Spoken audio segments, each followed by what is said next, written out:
What's up YouTube, Saf here on SuperSaf TV, and I know it's late, but we finally have the LG G6 here in the house. Now I've been trying to get my hands on this for a very long time. I first checked it out in MWC and it's been almost 2 months since then, but for some reason the G6 was severely delayed, especially here in the UK. But I finally managed to get this review unit thanks to Clove Technology. Big shout out to them. I'll be leaving a link to them in the description below. If you want to pick up the G6 or any other unlocked smartphone, then definitely do go ahead and check them out. Now I was actually in two minds about how much coverage I should do with the G6, mainly because it's been so delayed and there's so many of the videos out there, but a lot of you guys were requesting it. So this video is mainly to give you my impressions of the device and also what you guys want to see covered with the G6 here on the channel. So definitely leave a comment below and let me know. Now let's get straight into the box. So we've got the G6 logo here, nice black box. I definitely do like clean boxes, and life's good when you play more.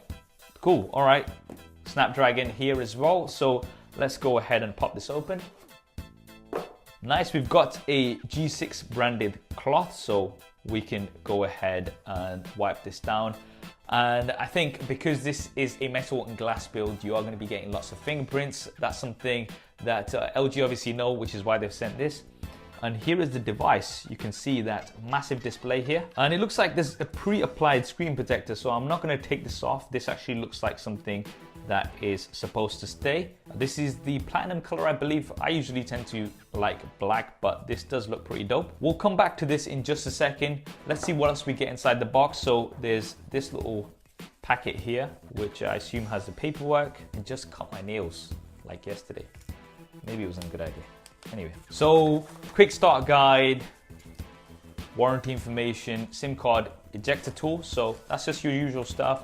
There's a power brick. This will depend on where you're from. It'll be different. And you can see here that it does support fast charging, which is great. There's a USB-A to USB Type-C cable here as well. And finally, we've got some headphones in here, I believe. Cool. So there's some LG headphones here too. I'm not sure about any particular brand or anything, but there's a nice braided cable. I always like braided cables. Right, now let's get to the device itself. Wow, you can already see some fingerprints on it. I'm definitely going to be getting a skin for this. Now, first impressions in the hand, it looks and feels great. Even when I did check it out, MWC, very premium because of that metal frame and the glass panels on front and back. This is obviously something that we're seeing a lot more on devices, and it seems to be a trend going forward. Then we've got the beautiful display up front, which is 5.7 inches Quad HD Plus resolution. And this was one of the first devices with the longer aspect ratio, so that's 18:9. Just gonna power this up while we're talking about it too. It also supports HDR10 and Dolby Vision, so you're gonna be getting some great colors on here.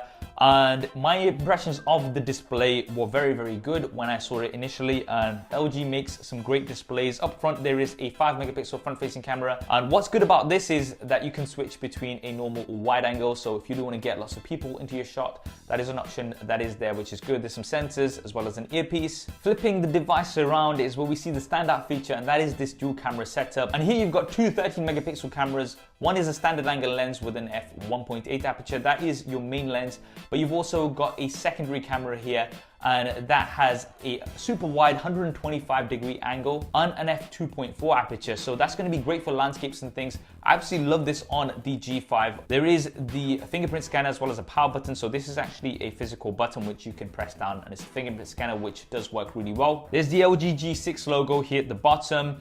At the top, we've got a 3.5mm headphone jack that looks like a secondary mic. And at the bottom, there is the USB Type-C input, a single bottom-facing speaker, as well as another mic. On the left-hand side, we have your volume buttons. And finally, on the right-hand side is a SIM card tray. Within this, you've got space for a SIM card as well as a micro SD card, so you can expand your storage. You get 32 gigabytes here as default. Would it be nice if it was 64 gigabytes? Many of the manufacturers are offering 64 gigabytes as a base. The S8 and S8 Plus are an example. Now in terms of the internals, you've got the Snapdragon 821 processor, not the 835. Now here's the thing, I thought the reason why LG did this was so that they could get this out quickly. Don't get me wrong, the 821 is a great processor, but this actually came later than the S8 anyway, so I think they should have just waited a little bit longer and got the 835. I don't know if they're going to be having an LG G6 version 2 or something with the Snapdragon 835, But that was a little bit of a disappointment to me. I mean, if they had got it out earlier, then fair enough, that would have made sense. But the fact that this has actually come out later and we still don't have the Snapdragon 835 is a little bit of a disappointment for me. And this has 4 gigabytes of RAM. Now, if you do want to see a speed test between this and the Samsung Galaxy S8, then definitely let me know, and we can hopefully see how much of a difference there is between the two processors. For the battery, there's 3300 mAh, so we'll see how well that does. As mentioned previously, you do get fast charging on here. You don't get wireless charging here in the UK, at least. I'm not sure if the US version does have wireless charging, but it's not here in the UK. And finally, you also have IP68 water and dust resistance this time, so you can take it for a bit of a dip and it shouldn't be a problem. So guys, that is the LG G6.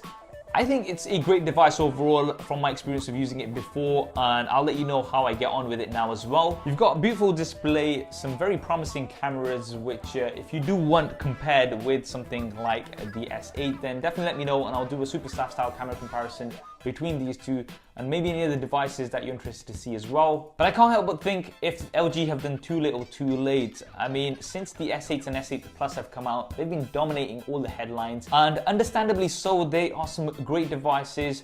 What do you think of the G6? Do you think it can compete with the S8 and S8 Plus? Definitely drop me a comment below and let me know. I hope you enjoyed this video and found it useful. If you did, then please do hit that thumbs up button for me. It really does help me out. And if you haven't already, then be sure to subscribe and switch on notifications. There's plenty more content coming up on here. Thanks for watching. This is Saf on SuperSaf TV. I'll see you next time.